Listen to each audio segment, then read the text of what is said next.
Bonjour à tous. Donc moi je m'appelle Léo Briand, je suis le fondateur de VitaScience et je vais vous présenter donc aujourd'hui cette solution qui permet l'apprentissage de l'intelligence artificielle et aussi de la programmation et de la robotique, donc toutes les compétences techniques qu'on retrouve aujourd'hui à l'école. Cette solution, elle peut être utilisée dès 8 ans jusqu'au lycée. Et on va voir aujourd'hui comment est-ce qu'on peut l'utiliser dans un contexte de classe et quelles sont les différentes solutions qu'on propose qui s'adaptent à différentes disciplines, aussi bien techniques que non techniques, justement. Donc pour ça, je vous propose qu'on démarre avec un partage d'écran dans lequel je vais vous montrer un petit peu la plateforme avec les différentes possibilités. Et je voulais aussi préciser que cette ressource est disponible grâce à la librairie MLS dans le catalogue de contenu de ressources de la région Île-de-France sur le site monlycée.net. Donc on va pouvoir voir ça ensemble. Donc tout d'abord, ce qu'il faut savoir, c'est que VitaScience, donc, c'est une plateforme en ligne sans installation qui permet donc d'accéder à des services d'IA et des services qui sont disponibles sur la plateforme en ligne sans installation. Donc, pour accéder à cette plateforme-là, il faut rentrer dans votre navigateur vitascience.com avec 2 T et vous allez arriver sur cette page d'accueil dans laquelle on va retrouver différents onglets de la plateforme. Donc, le premier onglet, on ne va pas en parler vraiment aujourd'hui, mais on a toute une branche qui concerne l'enseignement de la programmation informatique avec différents cas d'usage possibles, comme les cartes programmables, la robotique ou la programmation de sites web ou de scripts en langage Python. Et toutes ces interfaces-là sont disponibles donc en ligne et vous pouvez programmer finalement le matériel ou le logiciel à votre disposition, sachant que pour chacune de ces interfaces, vous avez la possibilité, donc en cliquant dessus, de coder avec soit du langage par bloc, donc du langage qui est abordé essentiellement au primaire et au collège, soit du langage textuel qui est plutôt abordé au lycée, et une traduction de l'un vers l'autre. Donc quand vous changez le code, ça va changer les blocs et vice-versa. Donc ça, c'est toute la partie programmation qui n'est pas l'objet de la présentation d'aujourd'hui. La seconde partie qui est intéressante dans VitaScience, c'est la partie IA, dans laquelle on a 5 interfaces qui permettent de manipuler différents types d'IA. Parce qu'en fait, aujourd'hui, on parle beaucoup de l'IA au singulier, en parlant d'intelligence artificielle, comme si on avait une IA surpuissante qui était capable de faire un petit peu tout. En l'occurrence, nous, ce qu'on promeut, c'est vraiment la diversité des IA, la possibilité d'avoir différents types et de bien expliquer aux élèves, et d'ailleurs aux enseignants aussi, comment fonctionnent ces systèmes et en quoi ils peuvent être utiles dans différents scénarios. Donc, on a aujourd'hui 5 types d'IA différentes, et je pourrais vous en présenter une 6e qui est aujourd'hui en cours de développement, mais qui va sortir très bientôt en ligne.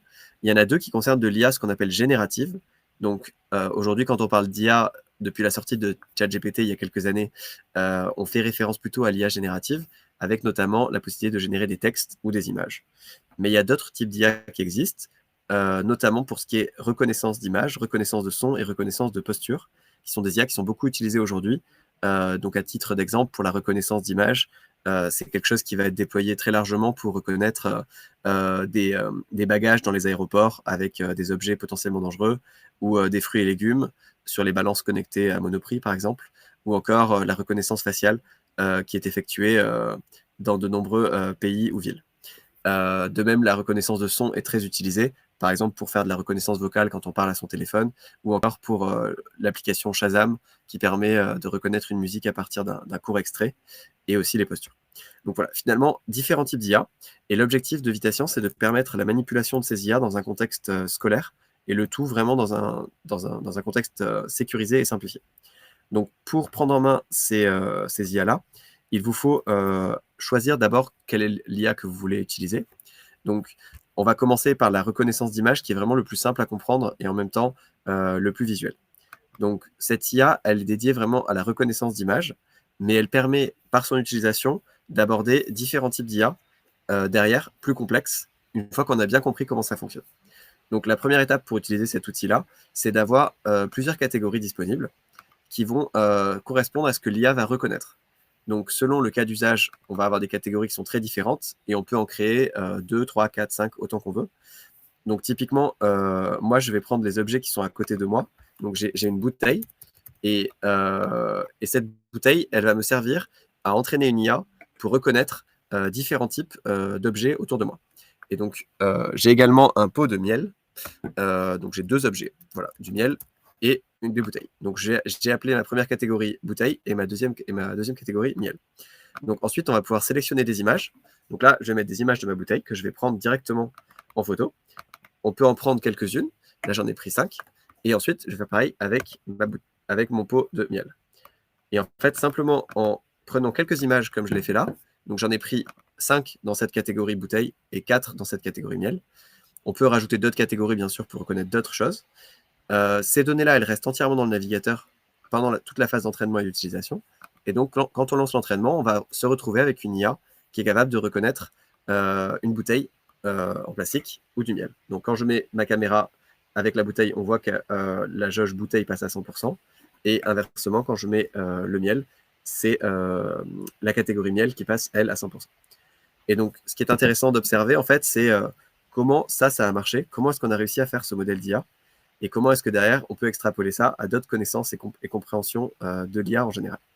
Donc, la première chose à observer, c'est qu'on va pouvoir ici activer les zones d'influence qui vont permettre de montrer dans l'image que l'IA, en fait, elle se concentre, entre guillemets, sur une petite partie de l'image, qui est la partie verte dans mon écran, et que l'IA ne se base pas sur l'entièreté de l'image pour prendre cette décision-là, mais vraiment sur une partie significative.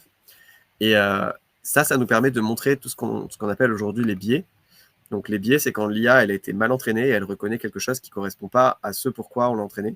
Donc je vais prendre un exemple qu'on peut mettre en avant assez facilement dans cette intelligence artificielle.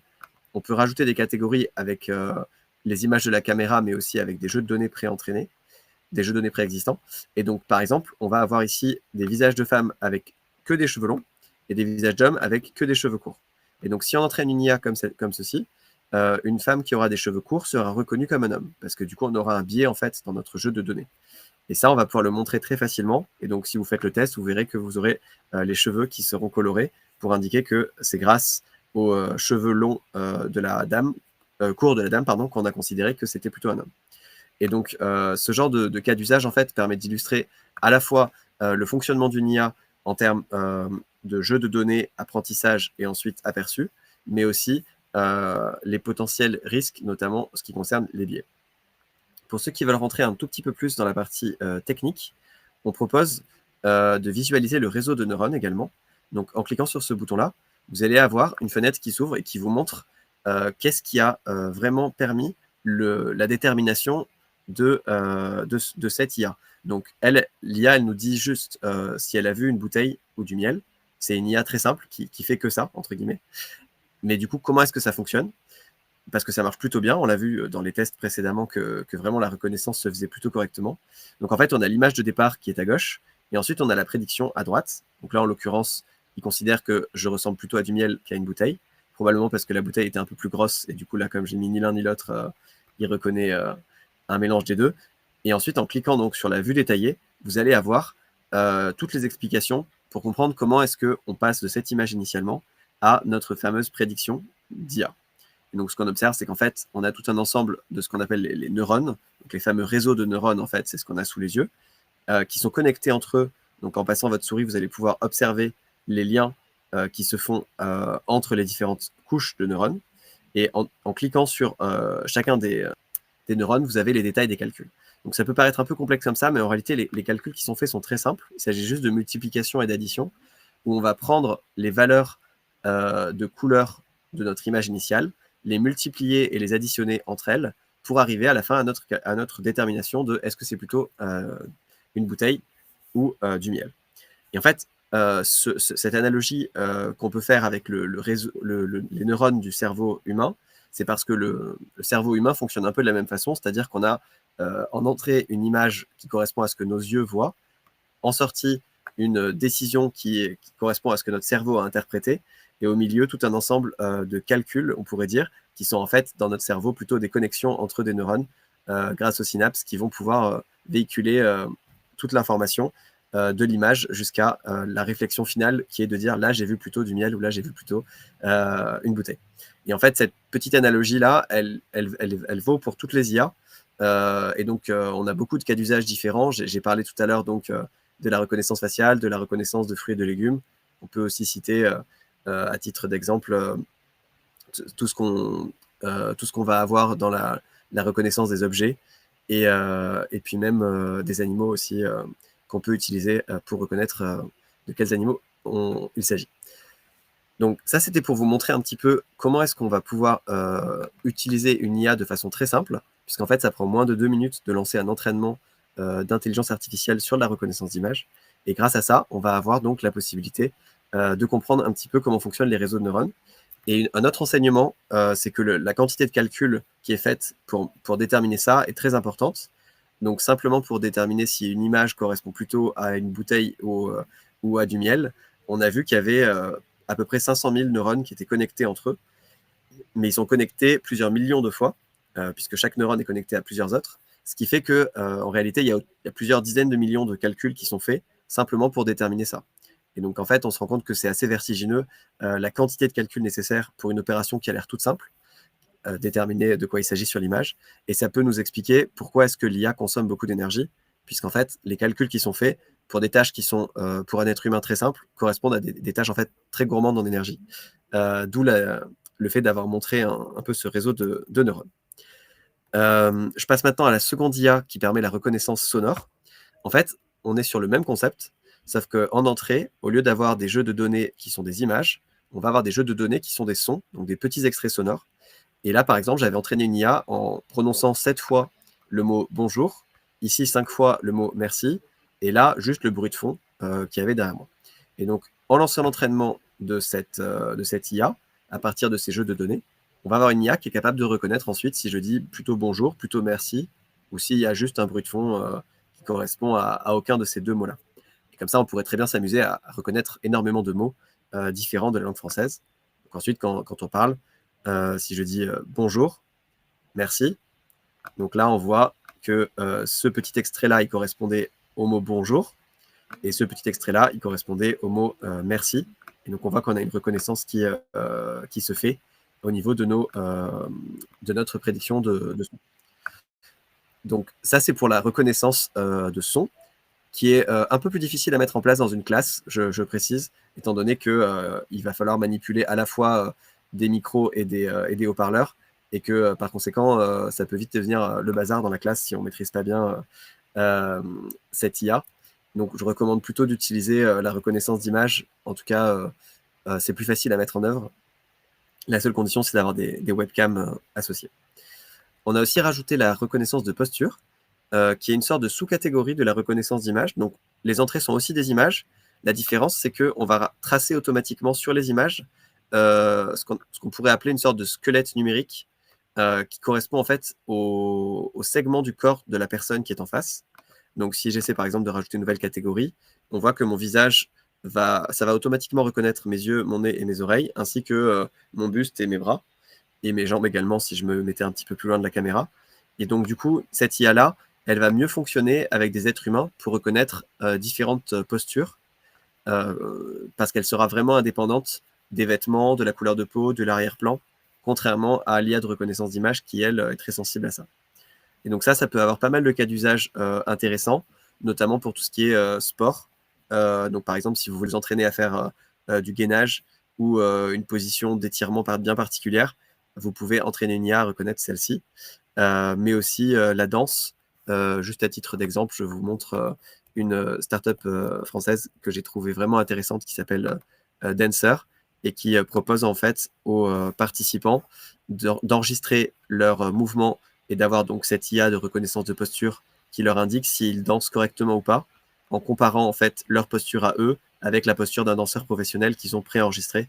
Et donc, ils sont capables de donner ensuite un score vis-à-vis de la qualité de la danse entre donc la personne et son avatar numérique qui est basé donc sur un professionnel de la danse. Donc c'est ce genre de cas d'usage qu'on peut reproduire assez facilement, mais en contexte scolaire et en maîtrisant tout de A à Z, à savoir les données d'entraînement, l'entraînement lui-même, et puis l'aperçu et l'utilisation.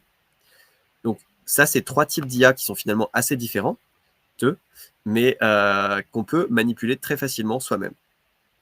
Je précise qu'on a rajouté un nouveau type d'IA qui n'est pas encore en ligne, qui permettra donc de manipuler des données de capteurs bruts, donc par exemple un capteur d'accélération ou équivalent, et de pouvoir dire si je bouge comme ceci ou si j'ai telle vibration, ça correspond à telle catégorie, et sinon à telle autre.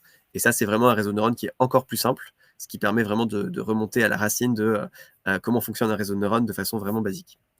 Maintenant, je voulais qu'on s'intéresse un peu plus particulièrement aux deux IA de génération, donc texte et image, et qu'on voit ce que ça permet.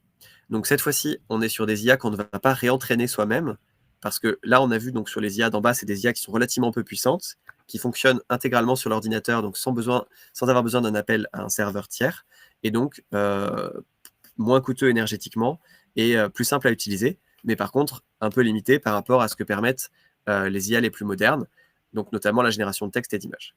Donc si on commence par la génération d'images, le concept, je pense que ceux qui nous regardent auront tous déjà testé au moins une fois de générer une image. Si vous n'avez jamais testé, c'est assez facile et ça peut être assez bluffant, notamment les premières fois. Donc le concept, il est assez simple, c'est de décrire une image. Éventuellement, on peut décrire aussi ce qu'on ne veut pas dans l'image. On peut choisir ensuite la taille de l'image, donc carré, vertical ou horizontal, et éventuellement rajouter du style, donc un style photoréaliste, ou alors au contraire un dessin ou du pixel art ou de l'aquarelle. Donc vous pouvez sélectionner en fait une instruction. En anglais, ça s'appelle un prompt. Donc là, j'ai mis par exemple une cascade dans une jungle tropicale style aquarelle. Et en lançant la génération de cette image, vous allez obtenir ici donc l'image correspondante, à savoir donc une cascade dans une forêt tropicale style aquarelle. Cette image, en fait, ce qui est intéressant, c'est avec DataScience, on montre comment est-ce qu'elle a été générée, donc à partir de pixels complètement aléatoires jusqu'à notre image définitive ici. Et donc toutes les explications liées au fonctionnement de cette IA sont dans la vidéo qu'on a mis ici, que vous pouvez visionner, qui permet donc de comprendre vraiment en détail comment est-ce qu'on passe de ces pixels aléatoires jusqu'à notre image définitive. Vous pouvez choisir différents modèles d'IA. Donc, il faut savoir que pour la génération d'une image, en fait, on peut choisir différents modèles. Donc, il y a le premier qu'on propose par défaut, et puis également d'autres modèles. Donc, on en a 3 actuellement, mais on va en rajouter d'autres. Et les modèles, on voit qu'ils ne sont pas tous la même taille. Donc, la taille, elle se compte en nombre de paramètres. Et donc, B, ça veut dire milliard en anglais. Et donc, 1 milliard de paramètres pour celui-ci et 12 milliards pour le plus puissant. Donc, quand ils sont entourés en jaune, comme ça veut dire qu'ils sont réservés à la version premium, que vous pouvez justement acquérir grâce à la librairie EMLS dans le cadre des ressources d'Île-de-France ou d'autres collectivités. Donc ça, c'est pour la génération d'images, et en général, plus un modèle est performant, plus il est puissant, plus il est performant. Notamment pour ce qu'on appelle l'adhésion au prompt, c'est-à-dire le fait que votre image corresponde, adhère à ce que vous avez demandé. Donc, l'instruction soit proche, enfin que votre image générée soit proche de l'instruction. Vous pouvez aussi utiliser cet outil pour regarder les créations des membres de la communauté. Et pour chaque création, vous pouvez en fait, en cliquant dessus, voir quelle a été l'instruction. Donc, en l'occurrence ici, c'était un border collier chien style Gilby. Mais vous pouvez en fait cliquer donc dessus pour voir l'instruction qui a été demandée. Donc là, le petit prince dans le désert, par exemple. Et ça peut être assez intéressant pour s'améliorer en génération d'images, en regardant un petit peu ce que les autres ont fait et en essayant de s'inspirer et d'avoir finalement les meilleures images, de comprendre comment est-ce qu'elles ont été faites. Pardon. Donc là, une vache verte dans un champ de blé façon peinture à l'huile, style Van Gogh. Donc ça, c'est pour la génération d'images.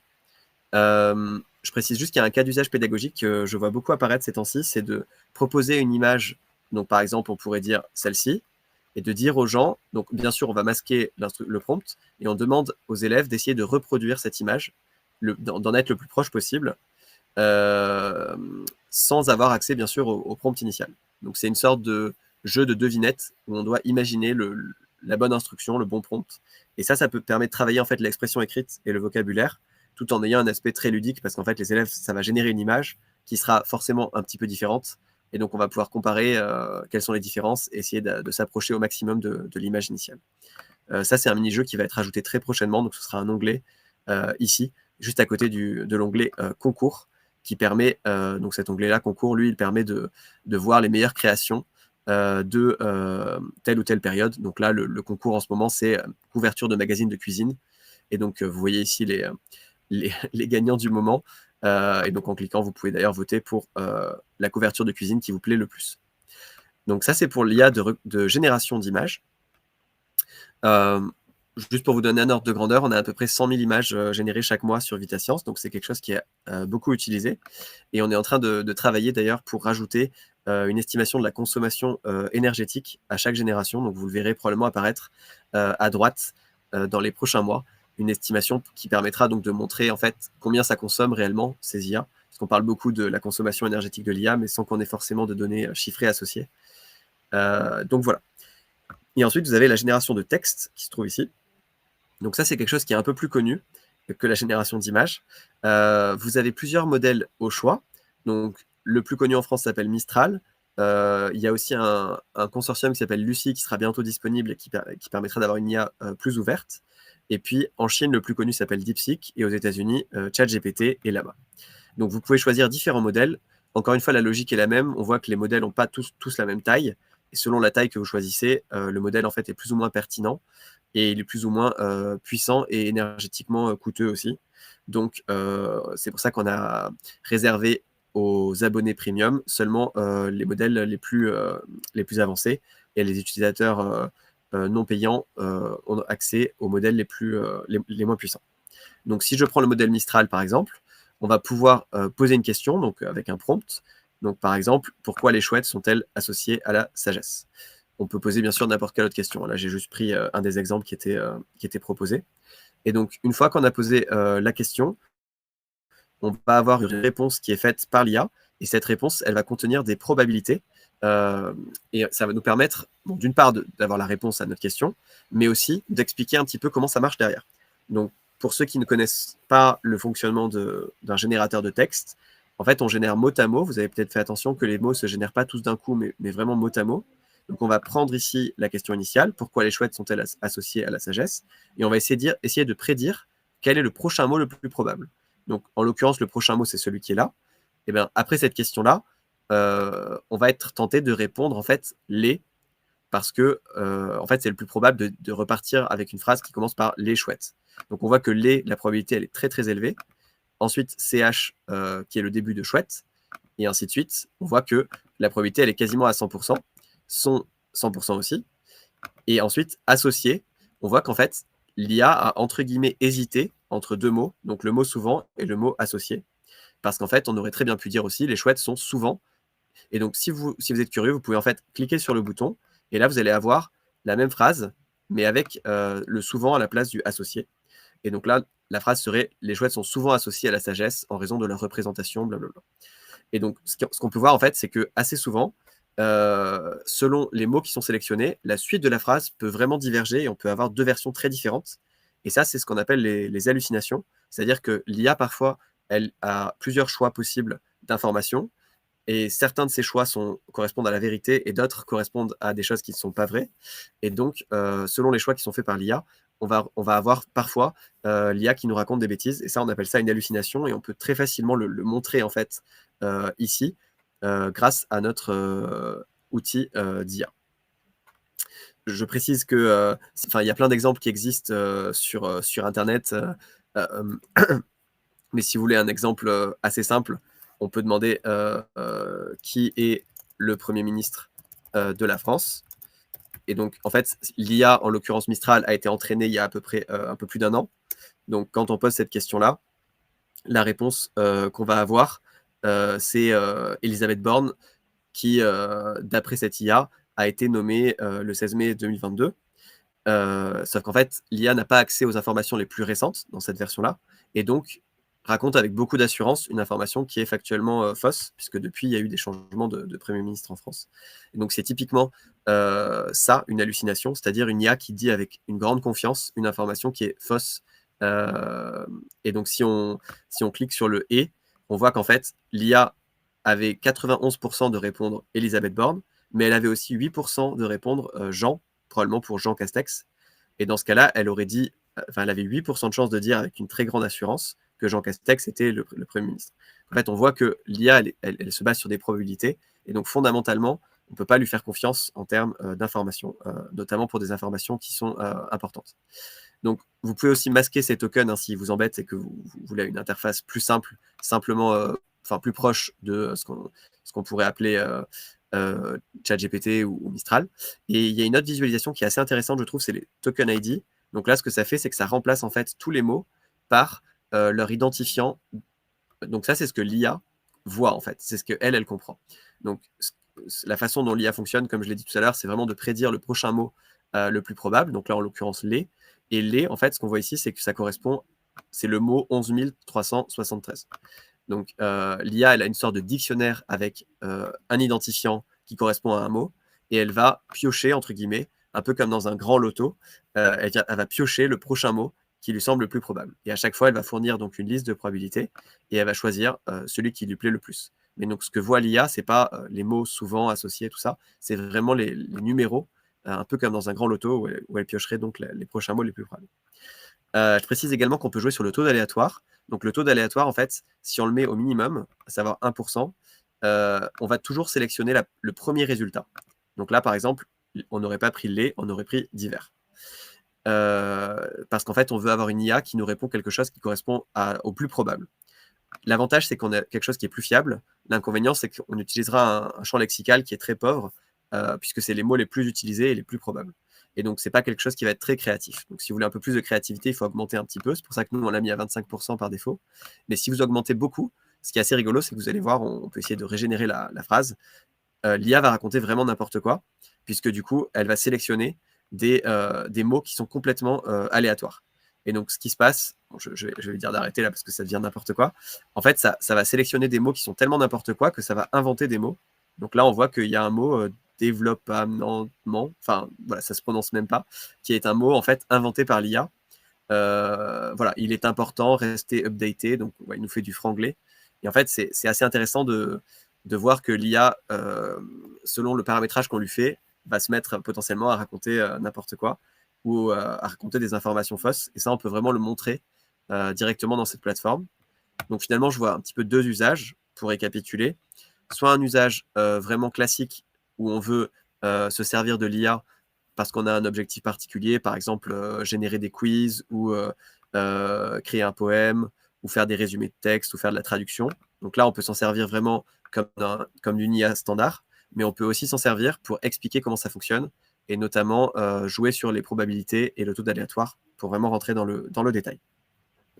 Je précise que tout ça donc est compatible RGPD puisque vous pouvez l'utiliser avec ou sans compte et qu'on fait bien attention à tout ce qui est données personnelles en filtrant au maximum pour éviter que les élèves transmettent leurs données personnelles dans les conversations. Toutefois, je précise qu'il faut quand même le rappeler tout le temps, parce que beaucoup d'élèves, malheureusement, envoient leurs données personnelles en précisant, par exemple, leur nom, prénom, adresse ou mail dans la conversation. Et ça, c'est vraiment quelque chose qu'il faut éviter, mais pas que sur VitaScience, de manière très générale.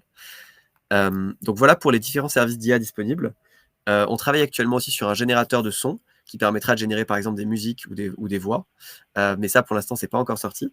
Donc en attendant, vous avez accès à tous ces services-là sur le site donc, de vitascience.com. Et pour accéder donc au catalogue de ressources de monlycée.net, donc si vous êtes en région Île-de-France, il y a le site disponible dans lequel vous pouvez retrouver le catalogue ici. Et donc il y a 63 ressources, dont VitaScience IA, que vous pouvez ensuite activer assez facilement via la plateforme. Et donc, vous avez ensuite la possibilité de bénéficier d'un financement de la région pour l'acquisition de la licence premium. Pour ceux qui n'y auraient pas accès, je précise que cet abonnement, donc, vous pouvez retrouver les tarifs en pied de page dans le site. Le tarif est de 149 € par an par enseignant. On va rajouter prochainement la possibilité de prendre des abonnements mensuels aussi, mais pour l'instant, c'est qu'en annuel. Et vous pouvez aussi prendre un abonnement au niveau de l'établissement, et dans ce cas-là, il y a des tarifs réduits. Et vous avez donc la possibilité, comme je le disais, d'avoir des prises en charge sur certains territoires de votre abonnement. Je vous parle très rapidement également de la partie ressources du site dans laquelle vous pouvez partager des contenus pédagogiques. Donc, si vous êtes amené à développer des contenus pédagogiques en lien avec l'IA ou le codage ou la robotique, n'hésitez pas à les partager. Pour l'instant, il y en a 525 et ils sont tous gratuits sous licence libre. Donc, c'est vraiment une communauté de partage sans vocation économique. Et il y a également un module de gestion de classe que je n'ai pas eu le temps de montrer parce que ce n'était pas le cœur du sujet aujourd'hui, mais qui vous permet en fait, en tant qu'enseignant, de retrouver toutes vos classes. Donc là, moi, j'en ai 4. Et dans chaque classe, vous avez la liste des élèves. Donc tout ça est raccordé au GAR. Et ça vous permet en fait de suivre la progression. Donc par exemple, vous allez avoir accès aux images générées par les élèves. aux conversations qu'ils ont eues avec les IA. Et vous pouvez aussi récupérer donc bien sûr les entraînements qu'ils ont pu faire, par exemple pour de la reconnaissance d'image ou autre. Donc tout ça, ça se passe dans la rubrique Mes activités, où vous pouvez créer une activité sur les différents types existants qu'on retrouve ici, et directement ensuite transmettre ça à vos élèves pour récupérer les rendus dans la partie classe. C'est très simple à prendre en main, il n'y a vraiment pas de difficulté, et ça permet de faciliter la gestion de la mise en place de l'IA en classe. Et enfin, il y a un dernier onglet matériel, mais celui-là, il est plutôt réservé à la robotique et à la programmation, puisqu'on commercialise des cartes programmables et des robots. Sur la partie IA pure, on a un kit IA qui fonctionne soit avec la carte Microbit, donc celle-ci, soit avec une carte ST, dans une version qui est embarquée. Donc, c'est des kits pour découvrir l'IA, mais ceux-là sont vraiment complémentaires, on pourrait dire, à la partie logicielle, et relativement indépendant, c'est-à-dire que vous pouvez très bien utiliser que le logiciel ou que le matériel. Voilà, mais en tout cas, sachez que ça existe. J'en ai fini en tout cas pour ma petite présentation du site VitaScience et de ses possibilités en termes de codage, de robotique et d'IA. N'hésitez pas donc, si vous avez des questions, à nous les poser après le webinaire. On sera ravis d'y répondre. Et c'est un service qui est vraiment en évolution assez constante, puisque l'IA, vous avez dû remarquer que ça bouge beaucoup. Toutes les semaines, il y a des nouvelles annonces.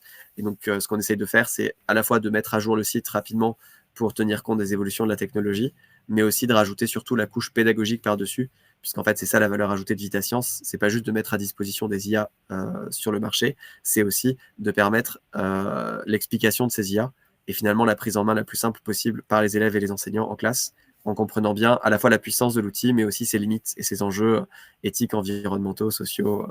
Voilà. Je vous remercie pour votre attention et je vous souhaite à tous une excellente journée. À bientôt.